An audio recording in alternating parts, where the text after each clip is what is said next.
Alors, déjà, un manager, c'est quelqu'un qui peut avoir différents niveaux de management. On peut avoir un manager opérationnel, un manager de grosse business unit ou un manager, donc bien sûr, de zones géographiques très importantes. Donc en fonction de ces différents niveaux de nombre d'encadrants, on peut avoir des styles différents. En tout cas, le point commun, c'est que le manager va fixer un cadre. Le manager est en responsabilité, c'est-à-dire qu'en fait, c'est lui qui a la responsabilité du budget, la responsabilité des évaluations et la responsabilité de la déclinaison de la stratégie. Donc ça, c'est très important parce que même s'il manage en mode collaboratif, à la fin, c'est toujours le manager qui prend la décision finale. Le cadre et ses 3 niveaux de responsabilité. Le leader, c'est quelqu'un qui peut être manager ou qui peut être un chef de projet, qui peut être un influenceur. On n'est pas obligé d'être manager pour être leader. Et ce n'est pas parce qu'on est un bon manager qu'il faut nécessairement être leader aussi. Donc ça, c'est bien important de le comprendre. Le leader, c'est celui qui va avoir une vision, qui va avoir en fait une envie, un projet, et qui va être beaucoup plus dans la conviction, l'influence, que dans la réalisation, l'opérationnel. C'est la grande différence. Donc des leaders qui sont en charge de management, bien, ça va être des numéros 2 d'entreprise qui vont penser l'entreprise de demain et qui vont en même temps décliner la stratégie. Mais on peut être leader en étant simplement un contributeur dans une communauté. Pourquoi ? Parce que ces idées permettent d'évoquer, d'influencer, de rassembler. Et dans ce cas, on peut mener des projets collaboratifs. Donc il faut bien voir qu'en fait, c'est des rôles différents avec des outils et des niveaux de responsabilité différents. Alors oui, tout s'apprend. Pourquoi ? Parce que l'homme, dans sa vie professionnelle, évolue, change, se questionne et en même temps, il va vers soit de l'expertise, soit au contraire plus de management, mais en tout cas, le leadership qui est essayer de comprendre les choses s'affine avec le temps. On devient plus empathique, on apprend de ses erreurs, on sait écouter, on sait se remettre en question et on sait aussi être influencé par de la géopolitique, de la curation, les réseaux sociaux et donc penser différemment demain.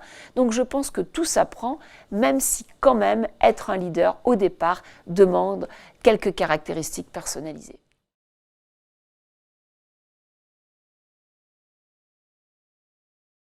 Alors, le leader, dans la transformation de l'entreprise, il est là pour montrer qu'en fait, la transformation va amener plus de performance, plus de bienveillance et certainement plus d'innovation dans les différents métiers.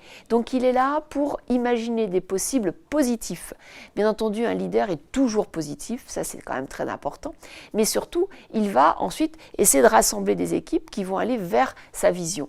Donc le leader, il est vraiment là pour le cap, le manager, il est là pour le chemin.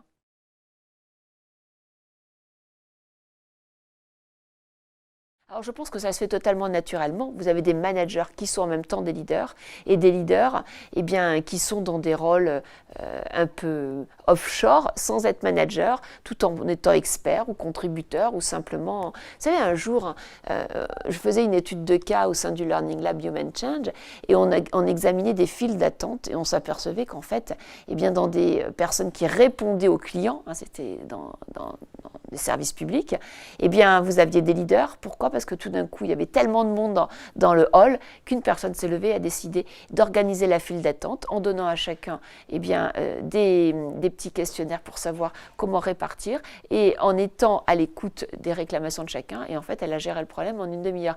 Donc en fait, son métier n'était pas un métier de manager. Elle n'a pas été formée au leader, mais elle l'a fait naturellement. Et c'est ce qu'on attend aujourd'hui dans l'entreprise, d'avoir des personnes qui s'autorisent à être leaders.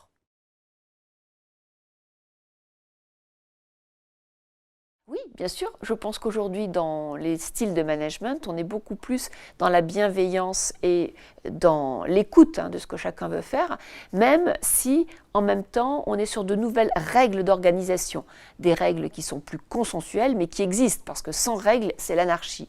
Donc, je pense qu'on est à une maturité avec la transformation numérique où on écoute les collaborateurs, d'autant plus que leurs propositions seront super importantes avec l'arrivée de l'IA et l'arrivée des systèmes où justement les collaborateurs vont avoir plus de temps pour réinventer leur métier.